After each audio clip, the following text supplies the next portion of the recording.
Okay, let's get started for this afternoon's session.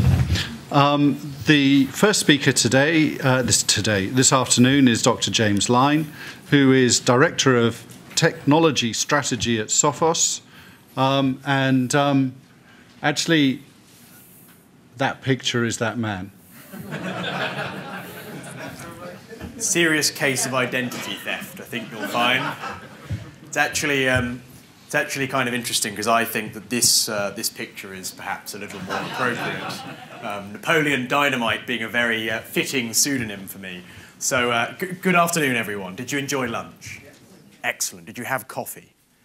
Did they warn you about this session before you came back? Because no one is sitting in the front row. So you all clearly know what's coming. My presentations tend to come with a bit of a health and safety warning. I'm going to be doing a series of live demonstrations of some of the techniques that the bad guys have been using against websites and our computers to steal data. And I'm going to be talking about the 9.3333333, you get the idea, ways that data goes walkies. And talking a little bit about what we as end users, we as an industry in security can do to solve these problems. I guess the best way to start this presentation is to look a little bit about the history of malicious code in the cybersecurity problem domain, because things haven't always been this way. Now, I have a favorite piece of malware. You're in a relatively unique category of people when you have a favorite piece of malware, I should warn you. It's also a really poor pickup line for bars. I did once try the line, "I own the second lowest IP address on the internet." Can also report that was not a win. So the first wave of malicious code, my favorite piece of malware, there used to be this email attachment that you would receive, and you double click on it for various social engineering purposes, and this big green worm would appear on your screen. Now, how many people here are in security, directly? Okay, excellent. How many of you practice the brilliant security technique that is covering your desktop in lots and lots of icons so that if the bad guys hack your computer, it's really hard for them to find confidential data? No? Okay, I always thought that was quite a good one, personally. So that normally gets a laugh. You guys are clearly tired. That normally doesn't get a laugh, so I just don't understand Irish sense of humour, or indeed people, also women, most things in fact. But malware I can do. So the first wave of malicious code, this big green worm would appear on the stage and it would eat all of your icons before defecating in the bottom left-hand corner. It was awesome. There was the time where we annoyed a virus writer so much that they took a photo of our head of PR at the time, Graham Cluley, a gentleman many of you may have come across. And when you were infected with this virus, his face would appear in the middle of your computer screen. And you had to throw coconuts in this digital coconut shy at his face to be able to use your computer again. Freaking awesome. Malware was cool. And then, about 8 or 9 years ago now, we saw a shift to the second wave of malicious code, the more financially motivated. We started to see things like Britney Spears, nude and naked sideways.exe. Real example, I should add, before you get excited. And always confused me because I don't know how you can be nude and naked at the same time. I always thought they were the same thing, but clearly, again, something I've missed. The Nigerian banker that wants to give you $63 million because you, sir, he likes your face and you're feeling lucky. It's a wonderful face, by the way. Or perhaps some gentleman that wants to sell you a Rolex for $5, and Rolex has 2 L's in it, right? We've all seen these ridiculous emails and we've kind of got used to filtering them out. But that's been the world of cybercrime, a high volume of Trojans and scamming designed to steal money. But interestingly, what we've seen over the last couple of years is a shift to this third wave of malicious code, these organized cybercriminals. And yes, that is a bed of money. It's amazing, isn't it? Really would quite like one of those, even though the currency looks slightly dubious. Really, what's happened is the bad guys have developed an illicit economy where they're working together selling each other services and tools and trading. And in this presentation, I want to explore that theme a little bit more and then talk about the top 9.3 ways that data goes walkies and what we can all do to get to grips with this issue. A starting tenet of scale.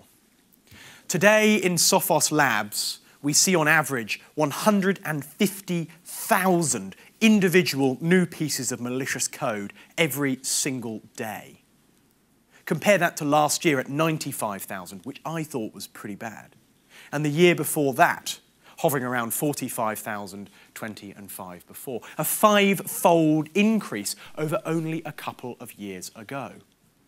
A vast increase in not just the quantity of malicious code, but the quality of malicious code too.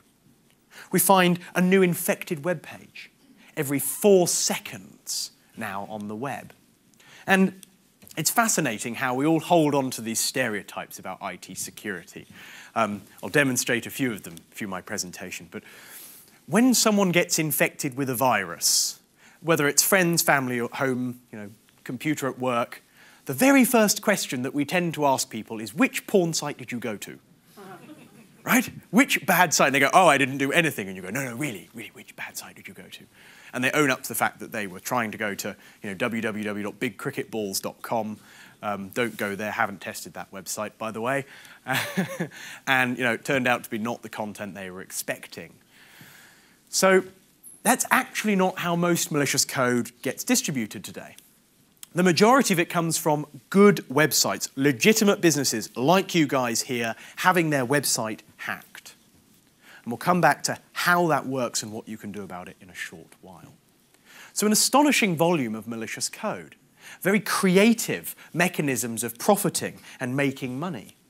Scamming, evolving from the age-old use of email into using black search engine optimization, tricking Google into redirecting users trying to do relatively normal things to bad web pages. 36 million people last year, just the measurable portion, purchased drugs online from fake scamming sites like this. So I don't know if I believe the figure of 27 billion or whether I believe that cybercrime is bigger than the drugs industry. I don't know because I can't measure it. But I can say from these small data points that it's a big enough problem that we should all care about it. Now, I talked about this maturity of the cybercriminals in the problem domain today. It's actually pretty astonishing how far these guys have developed. They've got cloud-based services that they're trading with each other. They've got technical support. You can call up a Russian criminal gang, and if you don't mind the thick Russian accent, it's actually quite good quality technical support, I should note. I've called a few of them, it's quite fun. You can wind them up a little bit, kind of waste their time. Clearly, I have no life. If you were wondering at the beginning of the presentation, I've now confirmed it. This is avcheck.org, an illegitimate testing site. You go here and you buy credits, you type in your credit card details as a criminal gang member. You probably don't use your own credit card details, that would be ridiculous, obviously. You steal someone else's, buy some credits, and you come in here and you upload your virus, worm, or Trojan designed to steal data, and they run quality assurance tests against antivirus products. And then they produce a nice, pretty PDF report, with nice 3D graphics and those things, like it was built on a Mac, basically. You know what I mean? You can always tell a Mac presentation, really kind of pretty. And do you know what I'm talking about? Yes. Any Mac users here? Yeah, really? No Mac users at all? That's, yeah, okay, I was gonna say, you look like a Mac user. I was going to pick on you. I'm going to be honest. It's, testing the hypothesis that I've been running for 18 months now. Do you drink lattes? Really? Do you ever wear a mock turtleneck? Chinos? Yeah. The full Steve Jobs outfit? Yeah. Fantastic. So I was presenting at this conference once in Singapore, and it was quite good fun. Because I ask this question regularly, my profile stereotype of Mac users, and I am one as well, by the way. And I love lattes and do the Steve Jobs blessing ritual several times a week. And this gentleman stood up at the third row and kind of scrambled to the front of the stage and looked through. And he stood up, and in his left hand he had his Mac. In his right hand he had his latte. And he was wearing a mock turtleneck and chinos, and he looked like Steve Jobs. It was amazing. But the best thing was right next to him on the left was a guy with a beard down to about here.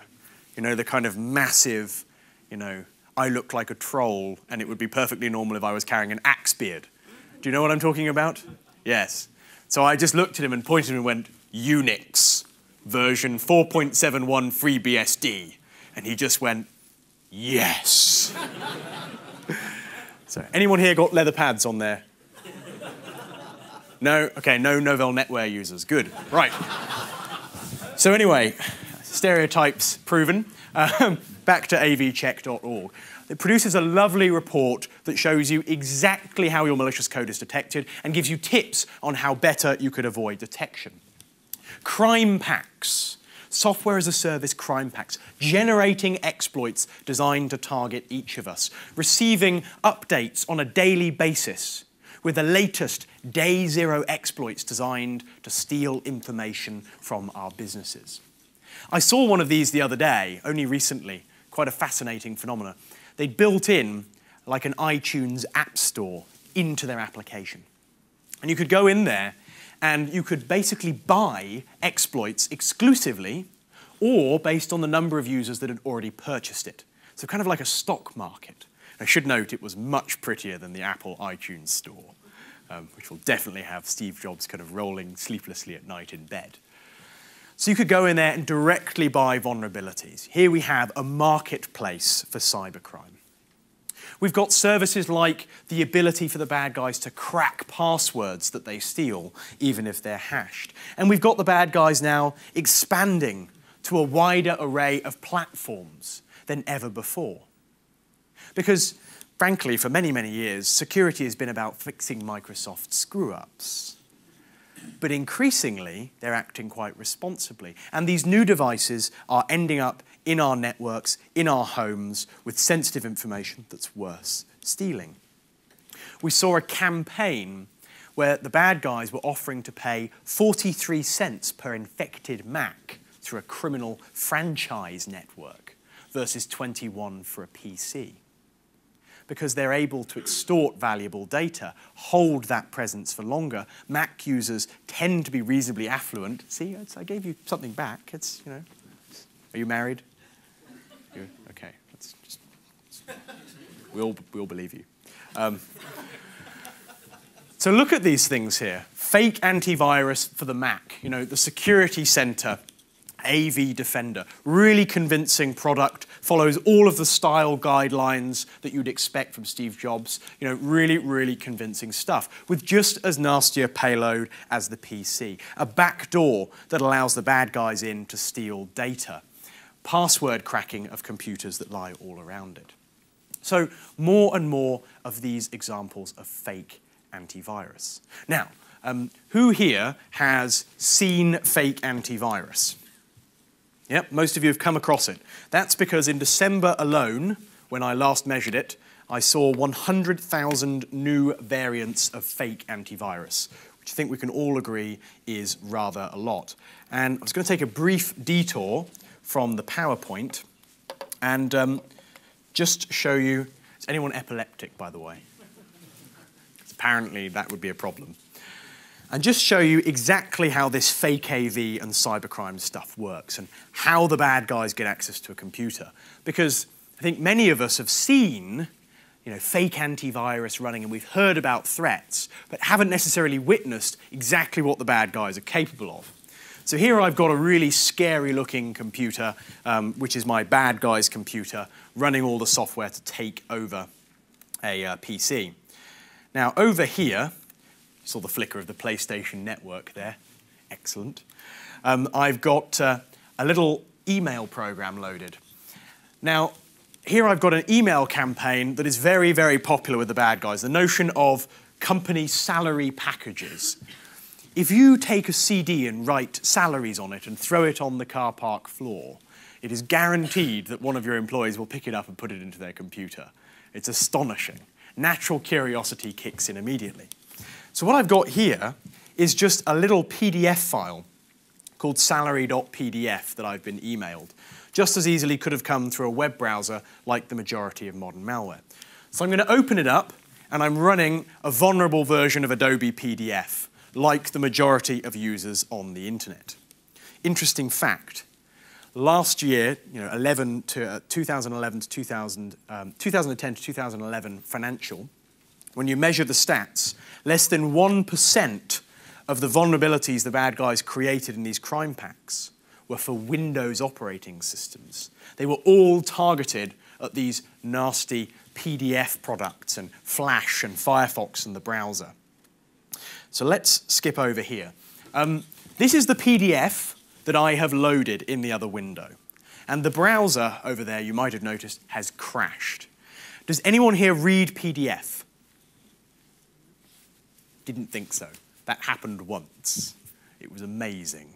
This guy put his hand up from the back of the room. He worked for Adobe. And he came to the front. And we got a flip chart. And he drew out the PDF by hand. He could read PDF with his mind. I think that is pretty impressive, isn't it? You would definitely give that a round of applause, wouldn't you?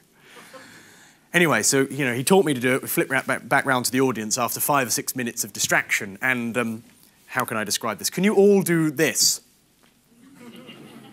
Yes? So everyone in the audience was like that. Clearly, I assumed aghast with our mathematical prowess, in reality thinking those guys are never getting laid ever.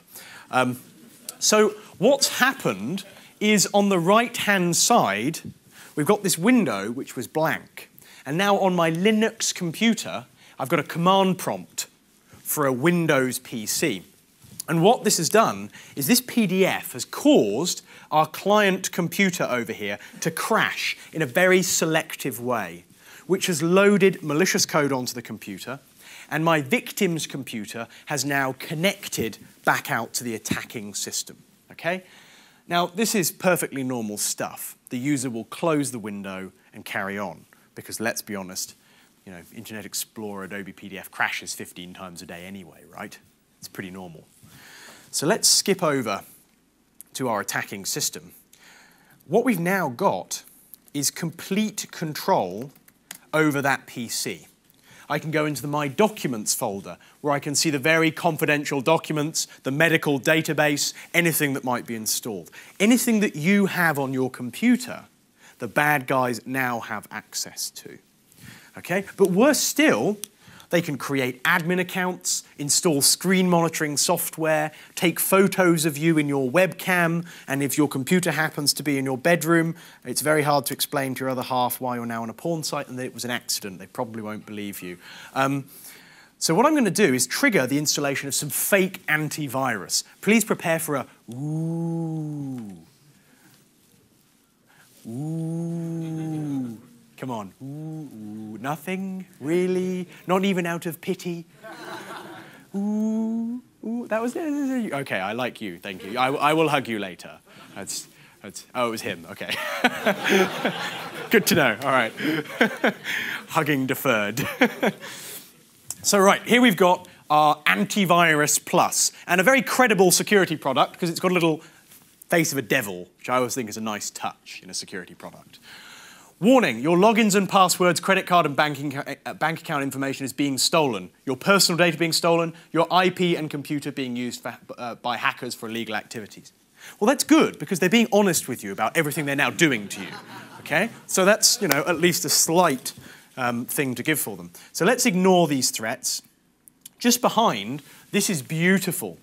Does everyone recognize the Windows Security Center? Yeah, very normal thing for users to see. They've tricked the Windows Security Center here into saying there's an unregistered version of Antivirus Plus, which is a made-up, non-existent AV product. So if imitation is the highest form of flattery, I guess I should feel really, really flattered. So they've tricked the user through Microsoft into thinking they're running something legitimate. Now, if we go and have a look at the product, you can see it's a real functioning product, with all of the kinds of settings that you would expect to see in a security product. For example, they've so accurately replicated it, they've got the kind of facile, ridiculous options that security vendors put in their products. Advanced detection. What is that? Does anyone know? You should ask the McAfee CTO, because they've got one called that. And I kind of asked him in public once, and he was quite rude about it. Anyway, this is exactly the kind of ridiculous stuff that you see in real security products. You get this slider. You know, you've all seen that it goes from 1 to 48, and you're supposed to put it somewhere to say what level of security you'd like. And when you set it to 37, the AI vector-driven ontological analysis engine calling kernel 32 DLL from Internet Explorer EX in an x86 architecture, particular range of memory, which when using Shikensen byte encoding access by user B and IP address C at 3037 on Tuesday is particularly good or bad. And you decide, you know, based on that, that, you know, malware is bad. Clearly, you're all following me. Where on earth is the checkbox that says stop bad stuff? Right? Can we not start to simplify this industry a little bit? Anyway, in the background, this fake antivirus is now off stealing my information and posting it back to the bad guys. And that is what we see 150,000 samples of every single day at the moment. All right, I'm going to switch back to my presentation and move on to some different areas of attack vector. I just want to check, is anyone bored? Okay, good. By the way, how many iPhone users are there here? Cool, yeah. Windows Phone 7? Yeah, a few of you, yeah. No, it's actually, it's brave. It's, Android? Okay, Nokia. Really? Really? What kind of Nokia? What have you got? Let's have a look. Oh, can I touch it? That is retro.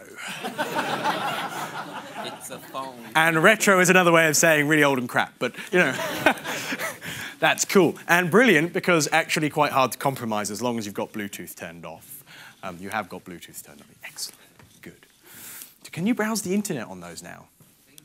Nokias do that? Wow, it's crazy. Oh, right, okay. No, and there's actually, you know, our CEO uses a Nokia from about 8 years ago, and it's the coolest phone in the world.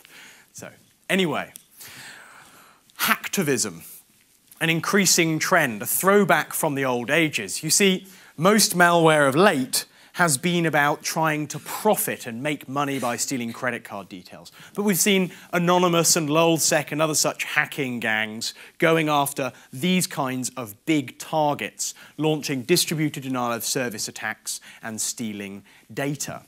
So quite an interesting model of the threat. Now, I thought you might be interested to see exactly how all this Sony stuff went wrong.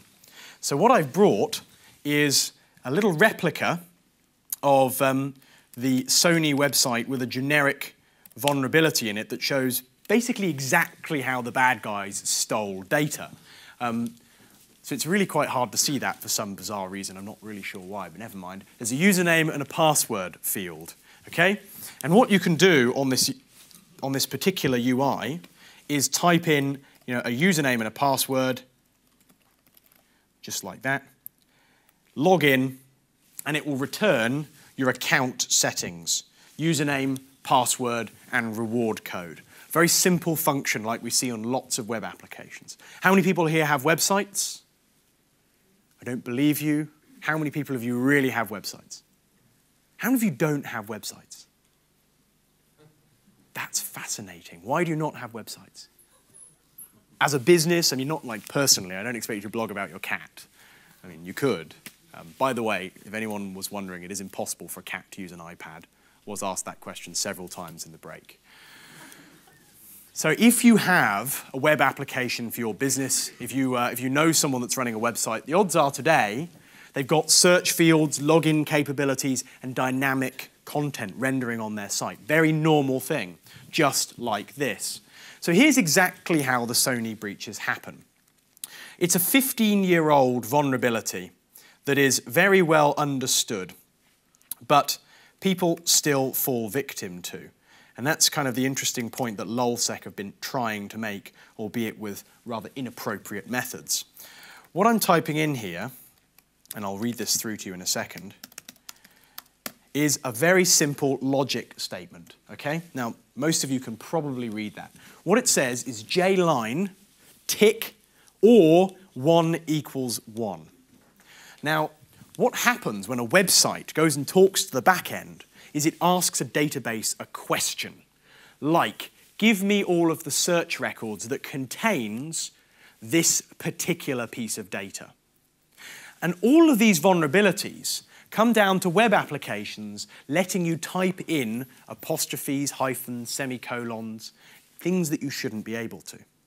So what we're now saying is, where the username equals jline, tick, or 1 equals 1. Are there any quantum physicists in the room?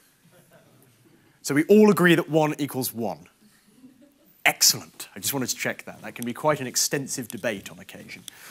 So when we run this search, the database processes it, and instead of spitting out my details, spits out the username and password and reward code of every user that it's got in this particular database.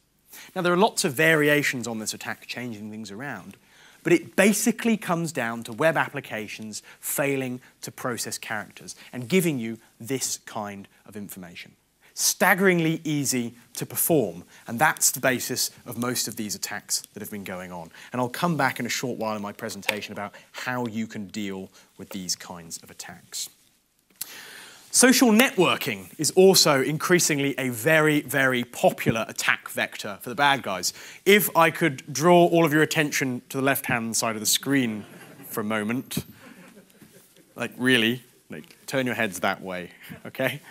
Then you'll see that we've got a Bank of America higher standards online banking alert, security updates, very, very popular attack vector for the bad guys via social media.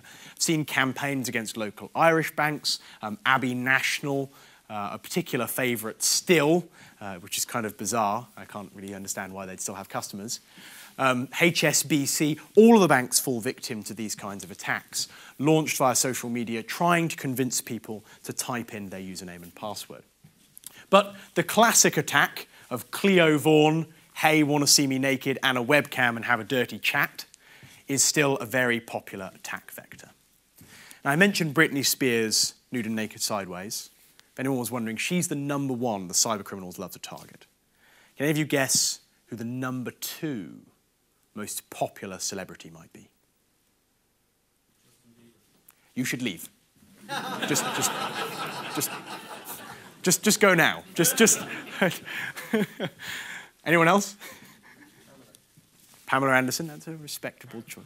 Paris Hilton, that's where all the men in the room usually go, oh yes, yes. Paris Hilton. Angelina Jolie.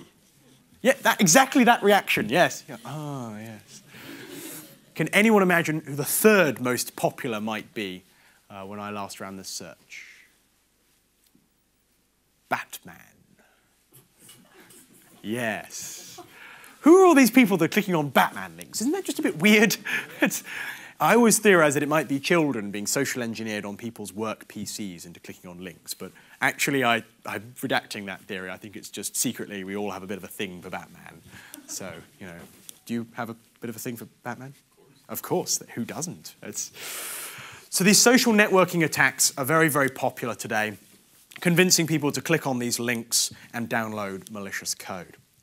But there's a whole range of new attack vectors starting to appear as well. Location technologies starting to feature very, very heavily. And to demonstrate the power of such technologies, I thought this was a rather fun example.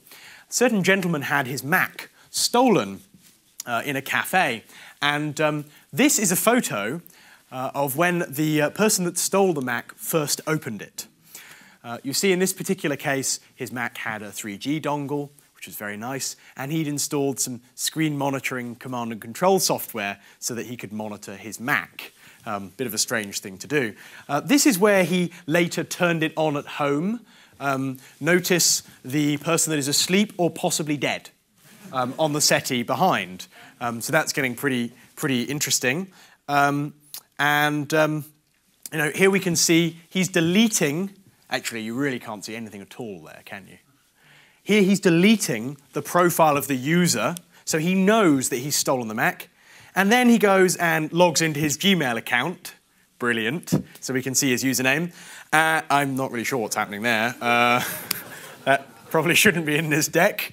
And that's him sleeping later on. That's quite good fun. Anyway, eventually this was launched into a social media campaign where they started posting this guy's location data with the Mac constantly. And people online started to follow this and were trying to hunt him down.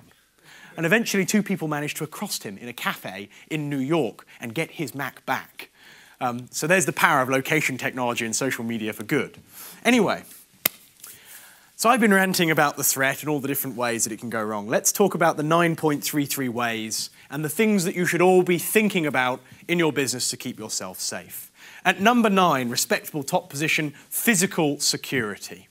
It's not all about cybersecurity. Don't forget things like stroll in and grab, where the bad guys will drive a car through your front gates and come and steal your computers. At number 8, honourable mention, alcohol. Always a wonderful source of data theft. Do you actually cover acceptable use of alcohol in your employee contracts? Sounds kind of a bizarre thing to cover, but actually pretty important. Lots of data losses now being attributable to users driving a BlackBerry when drunk. If you have a Nokia, it's fine. You can't do any damage. It's not useful enough. Malware ranking in at number 7. These threats that I've been showing you doing data theft. Mass storage, still a massive problem. They bring in the bad stuff and they take out the good stuff. Deployment of encryption technology to prevent USB keys from wandering out with your information. Still a very frequent point of concern for most businesses. Not so smartphones. This array of mobile devices. And we've got a huge challenge here because you see, for many years, users have been using these mobile phones without any concern of security problems. With the traditional PC, they've kind of got used to the idea that a Nigerian banker isn't going to give them $63 million. I mean, spot check. How many of you here have ever actually had a Nigerian banker walk up to you physically in the street and offer you $63 million? No? You're smiling. It must have happened to you. It's the world's best kept secret. It's the club of people that got all that money from that Nigerian guy. But users haven't experienced that same threat on smartphones, and so they've started to assume they're eminently secure. Typing in their credit card details, buying applications online, buying music, doing all this kind of great stuff. The thing is, when you actually go looking, these mobile devices are a bit like Windows 95. Does anyone remember Windows 95? Oh, yes. I still have scars on my back from Windows 95, which I used to show people mid-presentation, but I'm now banned from entering France. You can argue whether that's a good or a bad thing. Regardless, these devices do have vulnerabilities, and the reason they haven't been so extensively targeted is because until recently, they were phones, or they were performing multimedia functions that weren't really very profitable to the bad guys. That's changing as we all use these devices for an increasing portion of the day.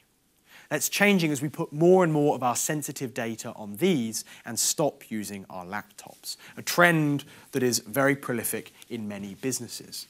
So we're going to have to find ways to protect these devices. And it's going to be different to the PC, but it's going to be a high priority over the next couple of years. Lost laptops. This is actually getting whiter as we go, which is really impressive. And I'm going to claim that it's a Zen theme. It's very Steve Jobs, it's kind of existential. You don't need the pictures. It's all about the ginger afro. This is a MacBook Air, and I've picked on this MacBook Air in particular to highlight lost laptops. Still actually one of the biggest vectors of data loss that there is. In particular, the MacBook Air, because you can fold it up and it will fit neatly inside the magazine cover of Vogue. I've never bought Vogue, by the way. It's not a rumour I want to start. And then you can throw it in the trash. It's really hard to explain to IT how you lost your laptop. These things are still turning up everywhere. 30,000 of them a week in Heathrow.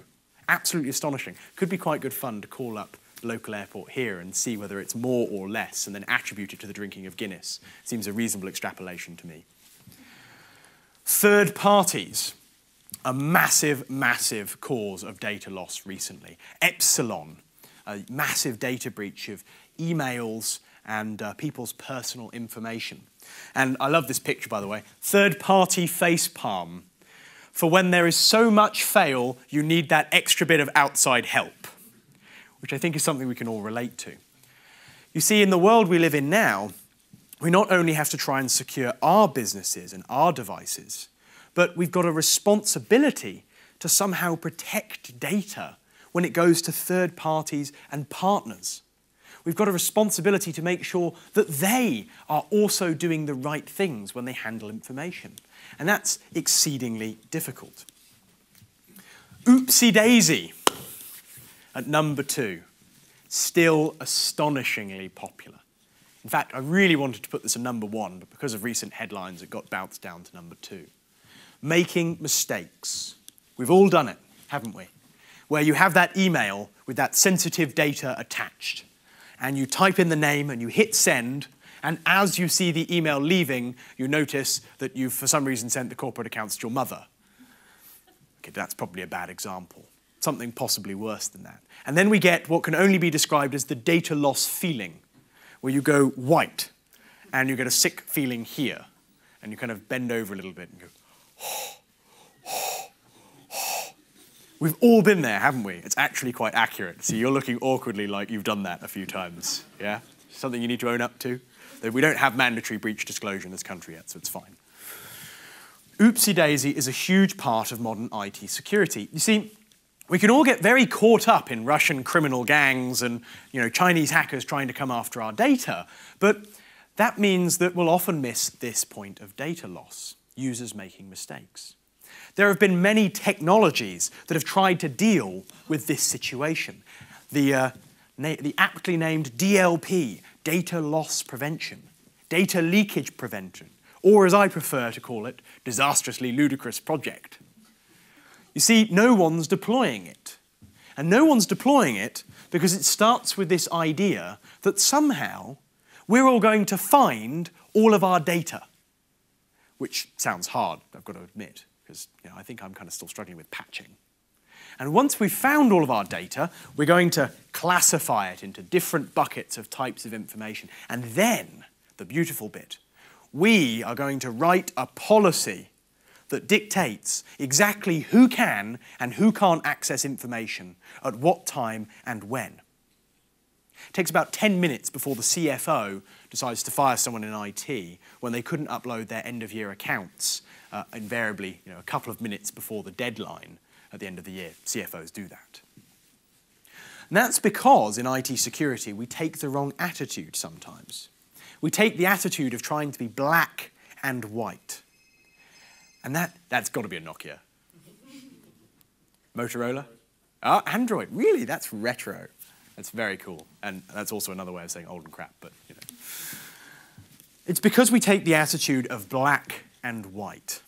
We try and say things are good or bad. But unfortunately, in the complexity of all the devices we're now using and all of the data, we don't have that luxury anymore. Let's think of an alternative doctrine here. A doctrine that says, if Dermot, who's standing at the back of the room, who's a Sophos salesperson, but you see he doesn't have a tie on, so he's not going to do a presentation about pricing SKUs. He doesn't even know how to tie a tie, in fact. Always a pleasure, never a chore. If Dermot goes to send out a list of 1,000 names and addresses via email, what if we pop up a message and say, Dermot, we've noticed you're about to send out some really, really sensitive data. And we're not sure that you want to do that. If you want to carry on, say yes. If you're not sure, consult IT. Check out the policy, find out how to handle it securely. And then the magic buzzword. This incident will be logged. In almost all cases, users will do the right thing. And accidents may happen, but it will enable them to continue with critical business operations when people in IT security get it wrong, which sooner or later happens. So a shift from draconian controls to embracing the user with technology and trying to help them make the right decision, building a culture of caring about information.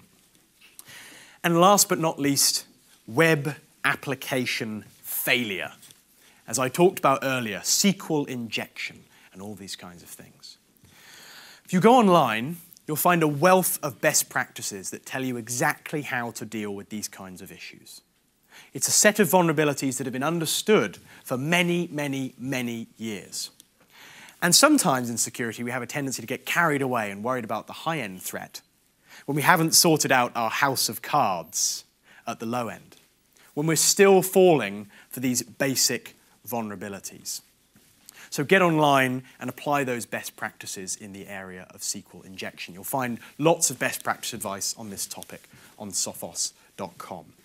Now I want to show you one more interesting demonstration, and then I'll start to close up, because otherwise everything will go red and the end of the world will come about. One last demonstration on why mobile devices are really, really stupid, and also wireless technology, but a reflection on the times that we're in. Here's the thing. I've got this setup here, which I've restricted to not capture any data, scanning this room's mobile devices, joining wireless networks.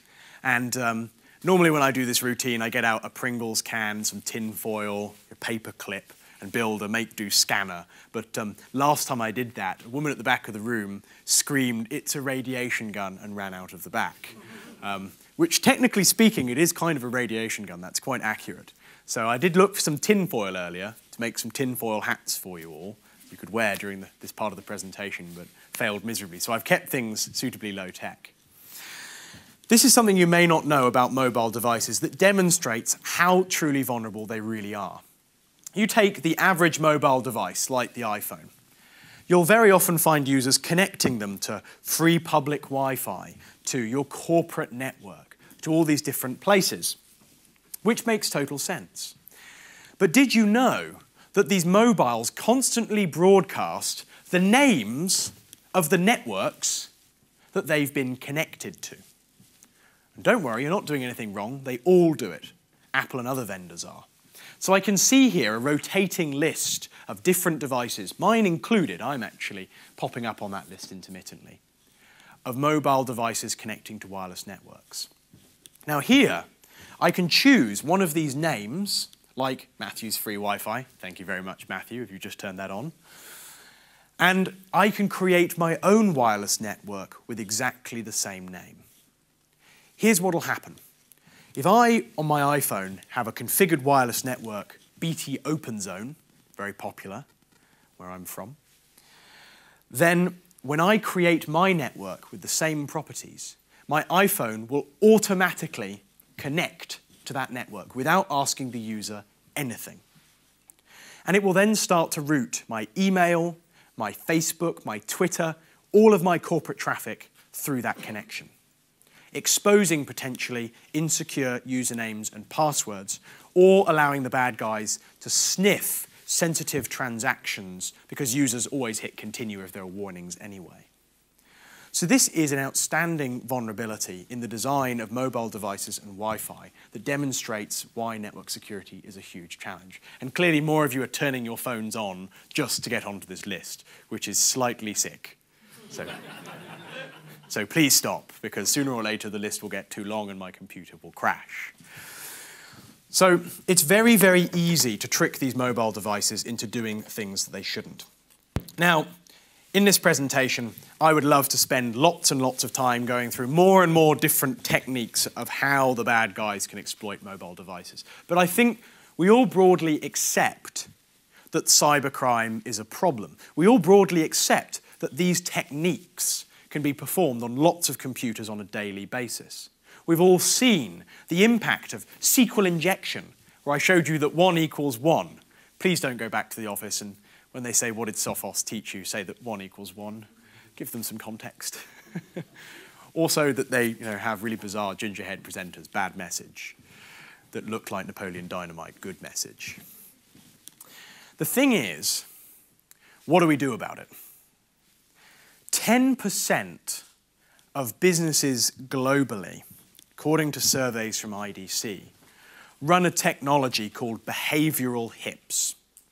Don't worry about the details. It's very simple. This is a technology that's designed to proactively try and deal with new malicious code rather than reactively, much as the themes that were touched on earlier, for example, Paul in his excellent scene setting presentation. But only 10% of businesses are running this technology. It doesn't even cost anything. It's built in to the modern security offering. We have it right there and ready and waiting for Sophos customers. Don't worry if you're a new customer, you've installed it, we just turned it on for you because we decided that was better. But still, an astonishingly small percentage. The thing is, we're developing more and more and more and more and more technology, but actually, people aren't using it. So, get online, get a copy of the Sophos security threat report from our stand, talk to our local experts, get onto Naked Security on the blogs, use these resources, and if we all leave here and patch more than the operating system, go patch your Firefox, Internet Explorer, PDF, etc. Modernize your protection, not just signature AV, but HIPS. Use a strong password. Follow these simple best practices. And critically, if we work on building user awareness, then we can do something interesting. Go to the Sophos stand and get a copy of the security toolkits with sample policies and videos that you can use to take to your users and show them how to practice security. We've done the work for you, so all you've got to do is put your logo on it, take credit for it, and get a pay rise. Because, most importantly of all, it would be easy to leave this presentation thinking that was another vendor talking about how bad cybersecurity is and that we should all run more of these controls and care. But actually, I have a bit of a different message, and it's this. There are one hell of a lot more of us legitimate internet users than there are the bad guys. And in most cases, it's not the high-end clever threat that's causing us to trip up. It's the basics of passwords, secure databases, SQL injection, patching. And if we can start to run more of these controls and close down that gap, it's not even going to cost us any money, then we can make life much, much harder for those cyber criminals. Cyber victory. Thank you very much.